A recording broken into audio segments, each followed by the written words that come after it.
This is Graham Bonnett. You're watching the Blairing Out Show. Yes, you are. This is a Blairing Out with Eric Blair show tonight, rocking the red carpet for the Hall of Heavy Metal History. And I'm here with the legendary lead vocalist for the bands Rainbow and Alcatraz, Graham Bonnett. Graham Bonnett, how you doing tonight? I'm confused. I don't know what I'm doing here or anything, but apparently I've won some kind of award or something. Is that right? You are being inducted into the Hall of Heavy Metal History tonight. I know, yes, I was, this is my execution. But yeah, I'm looking forward to it because it's something I've never had the privilege to have experienced before. So this is like I'm a first timer to have some kind of award given to me. So it's great. Fantastic. Recently you've reformed Alcatraz, correct? Yeah. Tell me how that's going for you and how does this differ than from the old Alcatraz? Well, it's different now because Bethany Heavenstone is a girl and a bass player. We have a Jimmy Waldo in the band who was in the original Alcatraz, but the sound of the band is sort of, I hope, a little bit more modern than the old Alcatraz. I hope it's in this century, not last century or whatever. But it's coming together really well, and we're recording right now. When you say modern, what do you mean? Define modern. Well, I think it's we have the sound of the guitars, the sound of my voice, I guess. We're using less effects on the voice, which back in the 1980s was like overwhelming sometimes. I like to hear the vocal, sound like it really is, the room sound, So, I mean, I know it's been done before, but I think that the band sounds more solid and doesn't need as many stupid effects like we used in the 1980s. Everything distorted and whatever else, So I think it has a modern sound, and I think the songs have a modern edge to them because they're not about devils and dragons and something that everybody did years ago and all this. That's about real life. So I'm pretty proud of that. The words are about real life. Yeah, and then in your solo band, you had Kurt James in the band for a while, correct? Yes, we did, yes. And how did that come about, and where did he go? It was a very short relationship. It was like a hello and goodbye.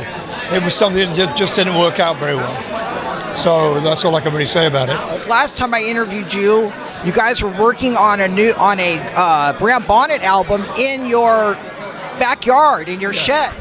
Yeah, that's right. Yeah, in the garage, in fact. That was, how many years ago is that? 3? 2016. Oh, okay, yeah. Yeah, we're doing an album in the garage, and that's still where I do my vocals, or in the house, depending. Because, as you know now, you don't have to actually all be in the studio, which I actually like. I miss that, we're all sitting around and going, well, I don't think you should play that, no. Oh, that's good. Nah, But so you get some feedback from the people. But as you know now, it's all done by mail, so to speak, So everything is done on the computer, except for drums, We put the drums in a real room. But I usually just record at home. Now, how did you enjoy the Michael Schenker Fest tour? And I believe there was an album also.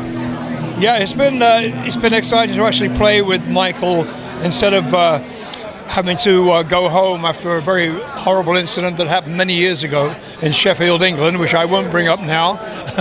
But partial nudity, anyway. I was fired from the band, and now it's nice to actually go on stage and sing the songs I recorded back then with him on the album Assault Attack, and look across them and go, all right, yeah. And we can smile about it now, because it's kind of a funny story, but I think everybody knows that one anyway. Is there a family atmosphere with all of the members on tour? Not always. Well, there is, yeah, because you all get pissed off with each other. It's like, I wish you'd, not you again. It gets a bit like a marriage, as you can imagine, especially on a tour bus. That gets like hell. I can't stand tour buses. I don't think I ever will. But sometimes it's better to travel alone. I think have your own car if it's possible. But, we're always together. We usually get a van or something and travel together. But it does get a bit tedious after a while, It's tiring. Do you believe that you and Steve Vai are going to have a reunion tonight? No, I don't think so, no. I mean, a reunion in the way that I haven't seen him for a few years, but I don't think there'll be a reunion musically. But he has made a track for our new album. So I'm writing a song with him for the new Alcatraz album right now, as I speak. So he's sort of, yeah, it's kind of a reunion in a way, but I haven't seen him. As I said, it's all been done by mail. So like, yeah, here's my track, put some lyrics to it and a melody. So if I see him tonight, it'll be nice to see him after all these years.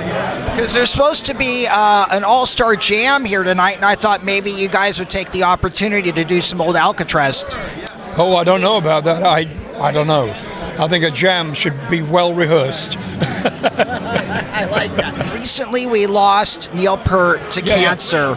And what kind of influence did Rush have on your life? On my life, not very much. But I loved the band. I mean, he's an incredible lyricist, apart from being a great drummer. I mean, the most incredible band ever.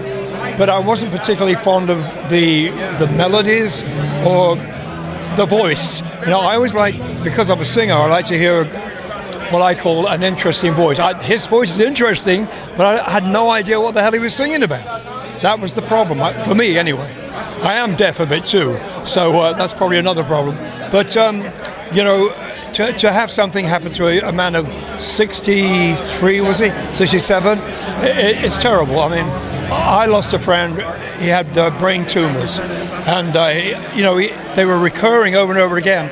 In fact, Doug Feiger from the Knack, and I was on tour with him. We were playing together in a show in Australia, and he said, "I've got the tumors back." He said, "But I'm going to be okay." And he went home about Christmas time. He sent me a card, and then next thing I knew, he died from the tumors. It didn't work anymore. He said them lasered out, and I said, "Did they hurt?" He said, "No, they don't hurt. You don't know they're there sometimes." So, all kinds of cancers, the most evil. Grab on it. I'm right. You rock. God bless you. The Blairing Out Show.